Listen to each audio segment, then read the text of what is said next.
আরে তুই এত হতাশ কেন? কি হয়েছে তোর? আর বলিস না দোস্ত, ভবিষ্যৎটা নিয়ে খুবই চিন্তিত। এত ভালো একটা রেজাল্ট করেও হতাশ হলে আমাদের কি হবে বল? ভালো রেজাল্ট করেই বা লাভ কি? ফাইন্যান্সিয়াল প্রুফ যদি উইক হয় তাহলে বিদেশ পড়তে যাওয়ার স্বপ্নটা স্বপ্নই রয়ে যায়। আরে দোস্ত, মনিবা ট্রাভেলসের ব্যাংক স্পন্সরশিপ থাকলে ফিনান্সিয়াল সাপোর্ট কোনো বাধাই হয়ে দাঁড়াবে না। রিয়েলি? চল তাহলে এখনই যাই। চল। আসসালামু আলাইকুম ম্যাম। ওয়ালাইকুম আসসালাম, প্লিজ। আসলে আমি যতটুকু জানি যে ফিনান্সিয়াল প্রুফ যদি উইক হয় তাহলে কিন্তু ভিসা রিজেক্ট হওয়ার সম্ভাবনা থাকে।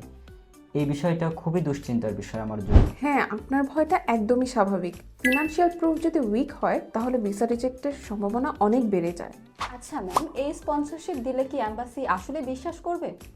আমরা যে ব্যাংক স্পন্সরশিপ সাপোর্ট দেই সেটা অফিসিয়াল ব্যাংক ডকুমেন্টের মাধ্যমে প্রস্তুত করা হয়, তাই এম্বাসি এটাকে কনসিডার করে।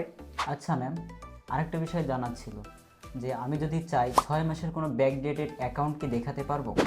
না, আমরা কখনোই এভাবে কাজ করি না। আমাদের কোনো ফেক ডিপোজিট বা ফেক ডকুমেন্ট দিয়ে কোনো কাজ করা হয় না। আমাদের পুরো প্রসেসটা হয় জেনুইন আর প্রপার ওয়েতে। ম্যাম, এটা কি আমাদের জন্য রিস্কি হয়ে যাবে না? না, অনেক অ্যাপ্লিকেন্টই ফিনান্সিয়াল গ্যাপটা কভার করার জন্য এই ধরনের ব্যাংক সাপোর্ট নিয়ে থাকে।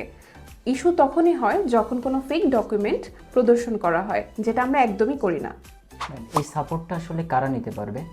স্টুডেন্ট, ভিজিটার, ট্যুরিস্ট যারা ভিসার জন্য এলিজিবল কিন্তু ফিনান্সিয়াল প্রুফ উইক, তারা এই সাপোর্টটি নিতে পারে।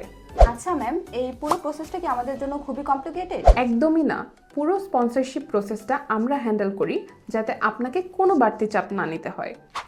ফিনান্সিয়াল প্রুফ নিয়ে টেনশন আর নয়, মনিবা ট্রাভেলস আছে আপনার সাথে, আপনার পাশে। তাই দেরি না করে স্ক্রিনে দেওয়া নাম্বারে যোগাযোগ করুন।